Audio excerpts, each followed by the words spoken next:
बुढ़ापा पेंशन पे भी बहुत बवाल हुआ, बहुत सारे सवाल आरोप विपक्ष ने आप लोगों पे लगाए। लाडो लक्ष्मी योजना हो, उसमें कह दिया भाई पहले 2100 देने की बात की, हर महिला को देने की बात की, फिर कह दिया नहीं भाई हम एफडी करा देंगे, कुछ पैसे देंगे।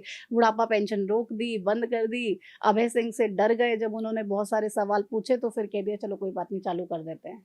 मैं आपसे एक सवाल करूं, हम्म, आपको खाना बनाना आता है? हम्म, आप कभी रसोई में जाते नहीं, हम्म, उस चूल्हे की हीट का आपको पता नहीं। हम्म, और जब माँ या बहन या भाभी या आपका रसोइया आपको रोटी ला के देता है, तब आप उसमें से मीन मेख निकालते हो। तो आपको अधिकार है क्या मीन मेख निकालने का? हम्म, या तो आप इतने काबिल हो कि आप परफेक्ट कर सकते हो। अब इन लोगों के पास जब समय था तब किया नहीं, आज हम कर रहे हैं, उसमें से मीन मेख निकाल रहे हैं। और मीन मेख भी सिर्फ इसलिए निकाल रहे हैं कि ये विपक्ष में है। यदि विपक्ष में ना हो और इनको दोबारा भी मौका मिल जाए, ढर्रा वही चलाएंगे। नहीं तो उनको तो प्रॉब्लम है ना, क्यों नहीं कांग्रेस, क्यों नहीं जब इन लोगों को मौका मिला, कांग्रेस की पर्ची और खर्ची को इन्होंने क्यों नहीं बंद किया? क्यों जातिवाद में बंद नहीं किया? क्यों उसी ढर्रे पे नौकरियां दी?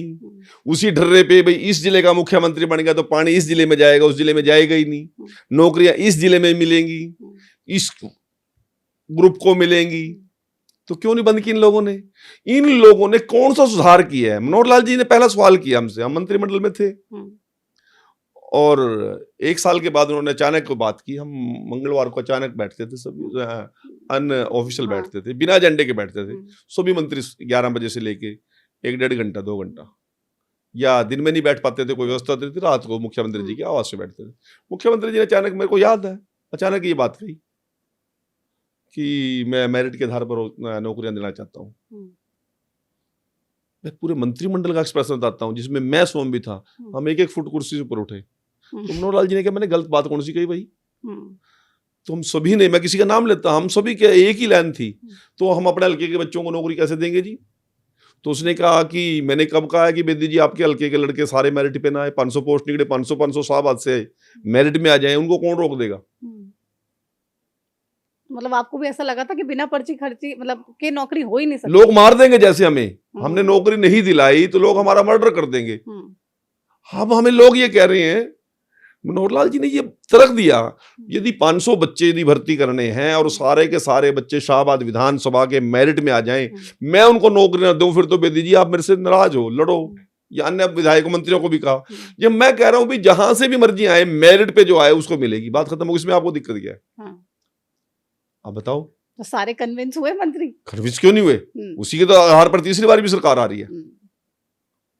हमें जो डर था वो डर कम किया उन्होंने। तो उन्होंने दूसरा उदाहरण दिया कि यदि मैं आपको बेदी जी 1000 लोग भर्ती करने के लिए ताकत दे दूं तो आप क्या करोगे बताओ मुझे?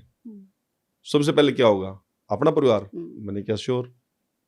फिर कौन होगा? रिश्तेदार? मैंने कहा हाँ जी। तीसरा कौन होगा? आपकी बिरादरी? मैंने कहा हाँ जी। चौथा कौन होगा? आपका विधानसभा क्षेत्र? मैंने कहा हाँ जी। फिर उसके बाद क्या होगा? आपके यार दोस्त? मैंने कहा हाँ जी। फिर उसके बाद कुछ बचेगा तो फिर किसको देगा?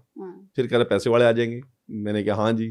तो फिर ये इस झंझट को क्यों मोल रहे? आपका काम ही नहीं है नौकरी देना। नौकरी देना एजेंसी का काम है, वो एजेंसी देना, जो योग्य हो जाएगा ले जाएगा। मैं भी आपको ये बात बताता हूं, बड़े फक्र के साथ बता रहा हूं बात में, यदि कांग्रेस के राज में ये पर्ची और ये खर्ची, ये सिफारिश ना चलती तो शायद मैं भी राजनीति में ना आता। कभी आपसे भी मांगी थी किसी ने? मैं भी राजनीति में ना आता। मैं आपको बता रहा हूं कि ये पर्ची खर्चियों ने ही, ये जो जनरेशन आई नई राजनीति के अंदर, ये उनकी पर्ची खर्चियों से दुखी होकर आई हुई है। मैं दूसरी बात आपको बताना चाहता हूं कि जब ये पिक एंड चूज की बात की उन लोगों ने, तो लोगों को हार्ट बर्निंग होती है। मेरे माँ बाप भी ये कहते थे कि फलां का लड़का इसलिए लग गया कि वो पैसे दे के आया होगा। कलंक था माथे पे, युवाओं के, योग्य बच्चों के माथे पे कलंक था। कितने दे के आए? आदमी कुरेद के पूछते थे कि भाई क्या कुछ दे के आओ? कहते नहीं जी मैं तो वैसे और हो नहीं सकता भाई। ये कलंक था माथे पे। आज हार्ट बर्निंग नहीं है। किसी का बच्चा लगता है तो प्रतिमा जी आपके माँ बाप ये नहीं कहेंगे कि आप काबिल नहीं हो या आपको नजरअंदाज किया, वो ये कहेंगे काबिल तो बेटे आप भी हो, परंतु वो बच्चा फलां का बच्चा वाकई आपसे काबिल था इसलिए लगा। आप हर्ट वर्निंग नहीं है किसी को, बधाई देने के लिए जाते हैं। पहले लोगों की पंचायतें होती थी, पैसे मरते थे, आड़तियों के यहाँ चेक रखे जाते थे, माँ के जेवर बिकते थे, बाप की जमीन बिकती थी। यदि किसी पास जेवर और माँ बाप के पास जमीन नहीं है तो पशु बिकते थे, या रिश्तेदारों के भैयों में आज तक अंगूठे खड़े हैं लोगों के। तो ये सबसे बड़ा मास्टर स्ट्रोक बीजेपी का था। हमने नए युग की शुरुआत कर दी मनोहर लाल जी ने। और मैं वही कह रहा हूं कि वही बात है कि जो बार बार आज गरीब से गरीब परिवार का बच्चा आज तहसीलदार लगता है, SDM लगता है, पुलिस में सब इंस्पेक्टर लगते हैं, सामान्य परिवार के बच्चे आज प्रोफेसर लेक्चरर लगते हैं। अभी मेरे पास सवेरे एक लिस्ट आई है, एक मेरे हल्के का विधानसभा का लड़का है मनदीप, उसने मेरे को आज व्हाट्सएप किया, कहता सर मेरे ना वो सिलेक्शन तो उसकी काफी दिन पहले हो गई थी, अब उनको वो स्टेशन अलॉट होने हैं, आज से मेरे को लिस्ट भेजी है। उसकी स्थिति पूछोगे आप क्या है? उसके फादर पीपल था गांव के अंदर, स्कूल के अंदर पार्ट टाइम स्वीपर हैं, और वो लड़का असिस्टेंट प्रोफेसर लगा है। मैंने जब मेरे को धन्यवाद मिलने के लिए आया था वो, मैंने उसको उल्टा मीठा मुंह कराया। तो मैंने उससे जब उसके फादर से पहली बार मिला, मैंने कहा बेटा सिफारिश किसकी थी? नहीं अंकल हम सिफारिश के बारे में सोच नहीं सकते, हमारी तो जान पहचान ही नहीं थी कोई, सिफारिश होती तो हम सबसे पहले आपके पास आते। मैंने कहा फिर आए क्यों नहीं? तो हमने कहा अभी आपसे भी क्या फायदा कोई। मतलब आज से 10 साल पहले, 15 साल पहले, 20 साल पहले बड़ी बड़ी पोस्टों के लिए सामान्य परिवार के लोगों का फार्म भरने से पहले हाथ कांपते थे। आज ये जो बोलते हैं ना हम पर सवाल उठाते हैं, कई तरह के आरोप लगाते हैं, इन लोगों की उसकी लिस्ट वो आउट करता था, उसकी लिस्ट वो आउट करता था।